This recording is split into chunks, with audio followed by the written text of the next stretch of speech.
Stop loss లేని trading or investing మీ bank అకౌంట్స్కి హానికరం.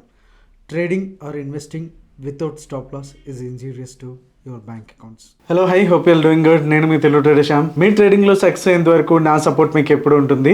సో జనరల్గా చాలామంది ఈ మధ్య కాలంలో అయితే కనుక ఐపీఓస్ అనేవి చాలా హాట్ టాపిక్.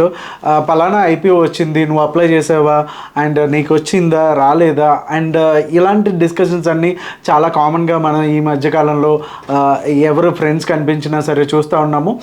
కొన్ని సెన్సేషనల్ ఐపీఓస్ లైక్ బర్గర్ కావచ్చు, జొమాటో కావచ్చు, పేటీఎం కావచ్చు, అలాగే రీసెంట్గా వచ్చినటువంటి బజాజ్ హౌసింగ్ ఫైనాన్స్ కావచ్చు, అండ్ అదానీ ప్రోడక్ట్స్ కావచ్చు. సో ఇలాంటివన్నీ కూడా వచ్చినప్పుడు మనం అప్లై చేసినా సరే రాలేదనేసి తగ్గ ఫీల్ అయిపోతూ ఉంటాము. సో ఈ స్ట్రాటజీ కనుక మీరు యూజ్ చేస్తే అలాంటి ఫీల్ అవ్వాల్సిన అవసరమే లేదు. అండ్ ఇంకొకటి, ఐపీఓ వచ్చిన తర్వాత దాన్ని హోల్డ్ చేయాలా, లేకపోతే లైక్ పేటీఎం కానీ తీసుకుంటే కనుక, జొమాటో కానీ తీసుకుంటే కనుక హైలోంచి కంప్లీట్గా లోపలికి పడిపోయింది, చాలామంది లాసెస్ బుక్ చేసుకున్నారు. సో ఈ స్ట్రాటజీ కనుక మీరు ఫాలో అయితే మీకు అలాంటి లాసెస్ రావడానికి అవకాశమే లేదు. అండ్ ఏ స్టాక్ అంటే ఏ ఐపీఓని బై చేసుకోవాలి, ఏ ఐపీఓని మీరు హోల్డ్ చేయాలి అనేది ఎవరో కూడా పెద్ద అనలిస్ట్ చెప్పాల్సిన అవసరం లేదు. ఈ స్ట్రాటజీని కనుక ఫాలో అయితే ఆ డీటెయిల్స్ అన్నీ కూడా మీకే తెలిసిపోతాయి. సో చాలా ఇంట్రెస్టింగ్గా ఉంది కదా. So let's get in to the video. And వీడియోలోకి వెళ్ళే ముందు లైక్ బటన్ అయితే స్మాష్ చేయదు మర్చిపోద్దు. అండ్ మీరు కనుక ఫస్ట్ టైం మన ఛానల్ని విజిట్ చేస్తుంటే డూ సబ్స్క్రైబ్ అవర్ ఛానల్. దీంట్లో ట్రేడింగ్ సంబంధించిన విషయాలు మాత్రమే డిస్కస్ చేయబడతాయి. So let's get in to the video. So welcome back. And ఇది కాసేపు నిఫ్టీ చార్ట్ అని మర్చిపోండి. ఓకే, లైక్ ఐపీఓలో ఎప్పుడైనా లైక్ లిస్టింగ్ అయితే మంచి ప్రైస్కే వస్తుంది. ఓకే, జనరల్గా మంచి ప్రైస్ వచ్చింది, ప్రాఫిట్లో వచ్చింది అంటే కనుక మనం ఫస్ట్ లైక్ మనం అప్లై చేసిన కాస్ట్ 100 రూపీస్ అనుకుందాం. దాంట్లో 180లో ఓపెన్ అయిందంటే 80 రూపీస్కే 80 రూపీస్ ప్రాఫిట్ వచ్చింది. Super profits. ఇక్కడ ఉంటే కనుక మళ్ళీ కిందకి వచ్చేస్తుందేమో అనేసి ఇక్కడ మనం ఎగ్జిట్ అయితే కొట్టేస్తాము. బట్ పొటెన్షియల్ చూసుకుంటే కనుక లైక్ ఐఆర్ఎఫ్సి ఒక example which personally I'm holding. Okay, around 23 rupees or 25 రూపీస్లో ఓపెన్ అయితే అయ్యింది. ఓకే, లిస్టింగ్ అయితే అయ్యింది. ఇప్పుడు దాని ప్రైస్ అరౌండ్ 220 అయితే రీసెంట్గా హై టచ్ చేసింది. ఆ చార్ట్ కూడా నేను చూపిస్తాను. ఇప్పుడు ప్రజెంట్ అయితే 150 లెవెల్స్లో ఉంది. సో 25 నుంచి 150 వరకు అంటే ఎంత? సో మనం ఇక్కడ ఎంత వరకు కూడా ప్రాఫిట్ వచ్చేయంగానే అంటే మనం కూడా డిసైడ్ అవ్వడానికి కూడా అక్కడ ఛాన్స్ ఉండదు. ఎందుకంటే దాంట్లో టెక్నికల్ అనాలిసిస్ చూద్దాము అంటే కనుక పెద్దగా ఏముండదు. అండ్ ఫండమెంటల్స్ చూసి దాన్ని కన్విక్షన్తో హోల్డ్ చేద్దాము అంటే కనుక చాలామంది ఫండమెంటల్గా డెప్త్గా అంటే పిఈ రేషియో కావచ్చు, ఈపీఎస్ కావచ్చు, అండ్ ఇంట్రెస్ట్ కవరేజ్ రేషియో కావచ్చు, ఇలాంటి టర్మ్స్ మనకి వినటానికి కొత్తగా ఉంటాయి. సో అలాంటప్పుడు టెక్నికల్ కానీ ఫండమెంటల్గా కానీ దీన్ని హోల్డ్ చేయడానికి మనకి కన్విక్షన్ రాదు. లైక్ కొన్ని స్టాక్స్ చూసుకుంటే కనుక జొమాటో తర్వాత రికవరీ అయితే అయ్యింది.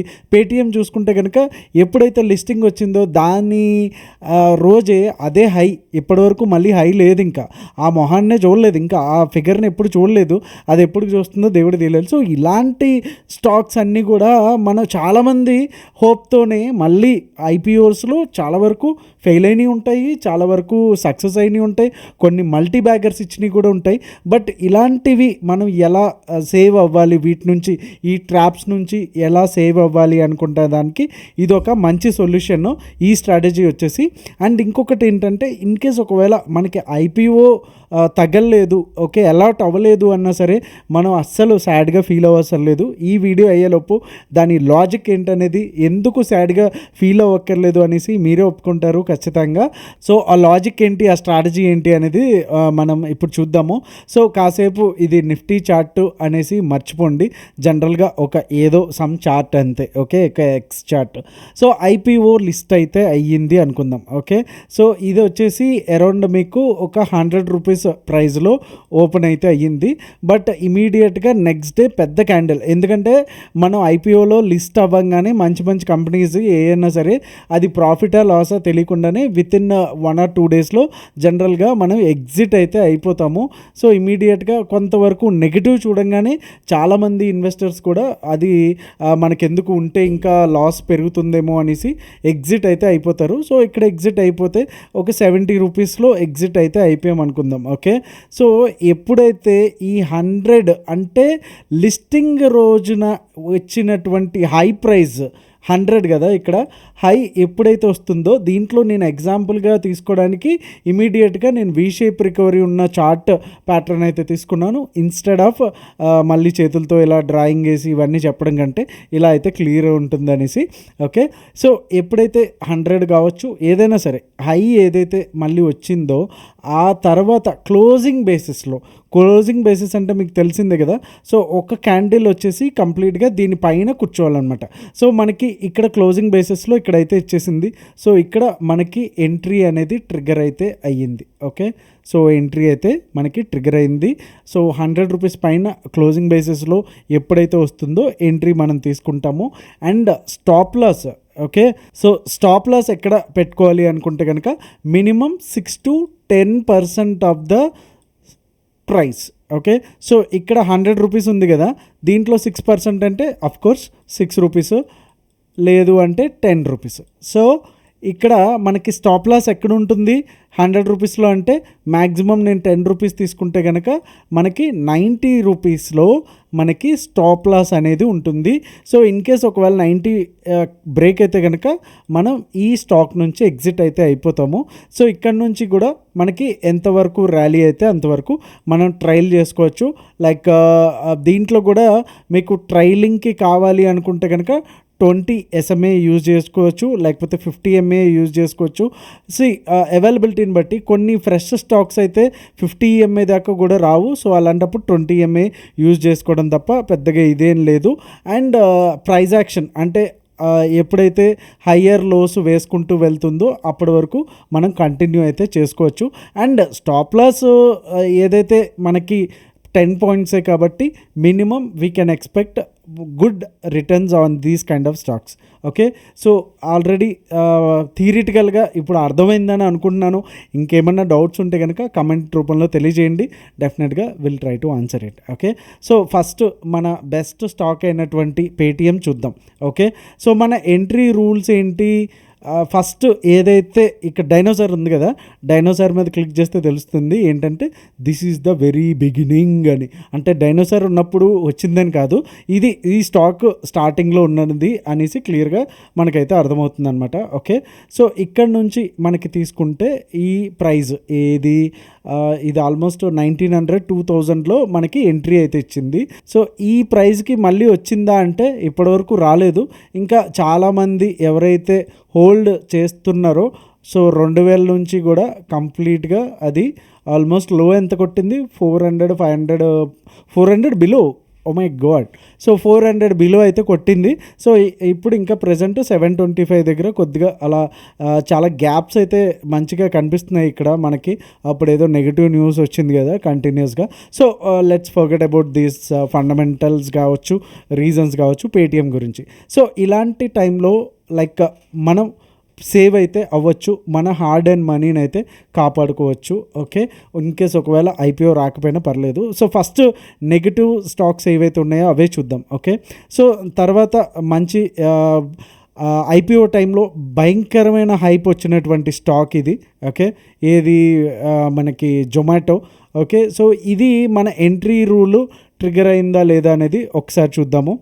సో ఇక్కడైతే లైక్ క్లోజింగ్ బేసిస్లో అంటే ఇక్కడ మనకి ట్రిగర్ అయితే అయ్యింది. ఓకే, అండ్ 10% కాబట్టి 140లో 10% అంటే 14 పాయింట్స్. ఓకే, ఇది స్టాప్ లాస్ అయితే కొట్టేసింది. బట్ స్టాప్ లాస్ కొట్టే ముందు మనకి రిటర్న్ కూడా అరౌండ్ ఒక 20 పాయింట్స్ అయితే ఇచ్చింది. Okay, which is another story. So trial చేసుకుంటే కనుక మినిమం ప్రాఫిట్ అయితే వచ్చిందని చెప్పొచ్చు. సో ఎప్పుడైతే మళ్ళీ తర్వాత ఓకే ఈ లెవెల్ ఏదైతే స్టార్టింగ్ 147 ఉందో మళ్ళీ వచ్చినప్పుడు ఓకే, సో ఇక్కడ నుంచి మళ్ళీ మనం రీఎంట్రీ తీసుకున్నా సరే ఇన్ కేస్ ఫస్ట్ టైం మనకి ఫెయిల్ అయింది, but second time 269 it's going up. Okay, so next stock వియాజ్ టైర్స్ అనేసి వచ్చింది. సో ఇది కూడా మనకి ఎంట్రీ అయితే ట్రిగర్ అయితే అవ్వలేదు. ఓకే, సో ఫస్ట్ మీకు ఇన్ కేస్ ఒకవేళ ఐపీఓ వచ్చి మనకి ఎంట్రీ రాకపోతే కనుక ఇలా ఉంటుందన్నమాట. ఇది షూరా డిజైన్స్ అంటే ఇదేం కంపెనీయో. సో 96లో లిస్ట్ అయితే అయ్యింది. సో అప్పటి నుంచి కూడా మళ్ళీ ఆ ప్రైస్కి అయితే రాలేదు. సో ఇప్పుడు సక్సెస్ అయినటువంటి ఆ స్టాక్స్ అయితే చూద్దాం. ఇది Manoj ceramic limited. Okay guys, దీంట్లో చూపించినటువంటి ఏవి కూడా రికమెండేషన్స్ కాదు, ఓన్లీ స్ట్రాటజీ మీకు అర్థం కావడానికి మాత్రమే.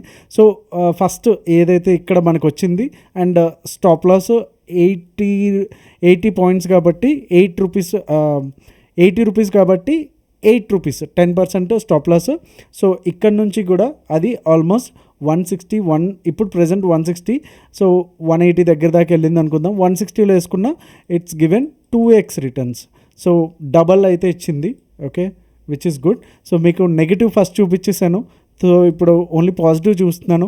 సో మీరు ఏంటంటే గూగుల్లోకి వెళ్ళి 2023లో 2024లో ఐపీఓ లిస్ట్ ఏమొచ్చాయి అని చూడండి. వాటిని ఇమీడియట్గా మనం దీంట్లోకి తీసుకురండి. ఏది మన బ్రోకింగ్ టెర్మినల్ కానీ ట్రేడింగ్ వ్యూలో కానీ తీసుకొచ్చి చూడండి. ఓకే, సో ఇది ఇన్సెప్షన్ నుంచి కూడా అరౌండ్ 95లో ఇచ్చింది, 660 ఓకే రిటర్న్స్ అయితే వచ్చాయి. సో మీరు ఒక 1,50,000 ఇన్వెస్ట్ చేస్తే ఎంత వస్తాయని మీరే చూసుకోవచ్చు. సో ఇది పాలిక్యాబ్. సో పాలిక్యాబ్ స్టార్టింగ్లో లైక్ ఇది చాలా పాత ఐపీఓ అని చెప్పొచ్చు. Okay, so ఇన్సెప్షన్లోది. సో మనకి 2020లో వచ్చింది 600 దగ్గర. సో ఇది ఇప్పుడు ప్రజెంట్ 7,000లో ఉంది, 600 దగ్గర నుంచి కూడా. సో ఎంత రిటర్న్స్ అనేది మీరు చూసుకోండి. And Indian renewable energy same. So strategy ఎలా ఉంది అండ్ ఇంప్లిమెంటేషన్లో మీకు ఏమన్నా ఇంకా డౌట్స్ ఉంటే కనుక ఒకసారి కమెంట్ చేయండి గైస్. అండ్ స్ట్రాటజీ బాగుంటే కనుక లైక్ బటన్ అయితే స్మాష్ చేయడం అయితే అస్సలు మర్చిపోద్దు. ఇంత మంచి స్ట్రాటజీని యాక్చువల్గా ఇది around they are charging 25K to share this strategy. But మన తెలుగు వాళ్ళ కోసం, మన టీటీఎస్ సబ్స్క్రైబర్స్ కోసం దీంట్లో అయితే మీకు ఇంత టైం తీసుకొని ఇంత కష్టపడి మీకు చెప్తున్నాను. ఒక లైక్ అండ్ కామెంట్ అయితే ఖచ్చితంగా ఇస్తారని అయితే ఎక్స్పెక్ట్ అయితే చేస్తున్నాను. అంతకుమించి మీరు వద్దు, మంచిగా డబ్బులు అయితే సంపాదించుకోండి. సో ఐపీఓ రాలేదనేసి ఇక్కడ నుంచి ఫీల్ అవ్వాల్సిన పనే లేదు. సో ఒప్పుకుంటారో ఒప్పుకోరో అది కూడా ఒకసారి కామెంట్ అయితే చేసేసేయండి. అండ్ ఇక్కడ నుంచి 161 పాయింట్స్ అయితే ఇది మనకి మంచి రిటర్న్స్ అయితే ఇచ్చింది. అండ్ తర్వాత Shri Balaji valve components. Okay, so ఇది కూడా స్టార్టింగ్లో మనకి మంచి ఇచ్చింది. ఓకే, తర్వాత మళ్ళీ ఎగ్జాక్ట్గా ఒక స్టాప్ లాస్ అయితే కొట్టింది. మళ్ళీ అగైన్ ఇక్కడ నుంచి కూడా లైక్ స్టార్టింగ్ అయితే చూద్దాం ఇది ఎన్ని పాయింట్స్ ఇచ్చిందని. మీరు చూస్తే కనుక 110 పాయింట్స్. సో మళ్ళీ తర్వాత ఎగ్జాక్ట్గా మళ్ళీ స్టాప్ లాస్ అయితే కొట్టింది. ఓకే, మళ్ళీ ఛాన్స్ ఇచ్చినప్పుడు ఈసారి అగైన్ 141 పాయింట్స్. ఇప్పుడు ప్రజెంట్ అయితే 50 పాయింట్స్లో అయితే ప్రాఫిట్ అయితే రన్ అవుతుంది. అండ్ సూపర్బ్ స్టాక్ ఇంకొకటి అదానీ వాళ్ళది. బట్ ఇది చానాళ్ళు ఒక కన్సల్టేషన్లో నడిచింది, బట్ దీన్ని కన్సిడర్ అయితే చేయట్లేదు. బట్ మన స్ట్రాటజీ ప్రకారం, ఐపీఓ స్ట్రాటజీ ప్రకారం ఓకే అయితే కనుక ఈ 241 నుంచి 3,000 దాకా వెళ్ళింది. సో నెక్స్ట్ స్టాక్ వచ్చేసి అవలాన్. సో ఇది కూడా మంచిగానే ఇక్కడ నుంచి కూడా మనకు వచ్చి లైక్ క్లోజింగ్ బేసిస్లో అరౌండ్ 284 పాయింట్స్ అయితే వచ్చింది. ఇఫ్ స్టిల్ హోల్డింగ్ అనుకుంటే కనుక 121 పాయింట్స్ అయితే మనకి ఇప్పటికీ స్టిల్ పాజిటివ్లోనే ఉంది. సో ఇవన్నీ లైక్ అన్నీ మంచిగానే ఉన్నాయి. బట్ నెగిటివ్ స్టాక్స్ అంటే మీకు ఆ క్వశ్చన్ లేకుండానే, ఆ ఆలోచన లేకుండానే నేను స్టార్టింగ్లోనే చూపించేసిన ఇవన్నీ కూడా. సో ఇంకేమన్నా స్టాక్స్ ఉంటే కూడా మీరు కూడా బ్యాక్ టెస్ట్ చేయండి. ఓకే, సో రీసెంట్గా వచ్చిన ఐపీఓస్ ఏవైతే ఉన్నాయో లైక్ బజాజ్ హౌసింగ్ వచ్చి మనకి రీసెంట్గా వచ్చింది కదా, హౌసింగ్ ఫైనాన్స్. సో అది కూడా చూద్దాము. సో ఇది కూడా చూస్తే కనుక ఫస్ట్ డే తర్వాత నుంచి కూడా కంప్లీట్గా డౌన్ సైడే ఉంది. ఇన్ కేస్ ఒకవేళ మీరు నెక్స్ట్ డే కనుక తీసుకుని ఉంటే కనుక ఇది కూడా ఎస్ఎల్లో. సో ఇన్ కేస్ ఒకవేళ మీరు దీంట్లో ఐపీఓలో వచ్చి ఉంటే మీరు డెఫినెట్గా ప్రాఫిట్లోనే ఉంటారు, ఎందుకంటే ఆల్రెడీ లిస్టింగే ప్రాఫిట్లో కాబట్టి. సో మళ్ళీ ఎప్పుడైనా సరే ఈ రేంజ్లోకి వచ్చినప్పుడు యాజ్ పర్ ది స్ట్రాటజీ దీంట్లో మనం ట్రై అయితే చేయొచ్చు. ఓకే, సో చూసారు కదండి ఐపీఓ వీడియో గురించి. సో ఇది hope you like this video and complete details, stop loss and target ఎట్లా ఫిక్స్ చేసుకోవాలి, ఎక్కడ ఎగ్జిట్ అవ్వాలి, ఎక్కడ బై చేయాలి అనే డీటెయిల్స్ అన్నీ కూడా క్లియర్ కట్గా నేను ఎక్స్ప్లెయిన్ చేశానని అనుకుంటున్నాను. ఈ వీడియో మీద మీ అభిప్రాయాన్ని కమెంట్ రూపంలో తెలియజేయండి. అండ్ మీ ట్రేడింగ్ ఫ్రెండ్స్కి, ముఖ్యంగా ఐపీఓ మిస్ అయిందని బాధపడుతున్న వాళ్ళందరికీ కూడా ఖచ్చితంగా ఈ స్ట్రాటజీ వీడియోని షేర్ చేయడం అయితే మర్చిపోద్దు. Thank you so much. మరిన్ని ఇంట్రెస్టింగ్ టాపిక్స్తో మీ ముందుకి నెక్స్ట్ వీడియోలో వస్తాను. మీ తెలుగు ట్రేడర్ శ్యామ్. జై హింద్.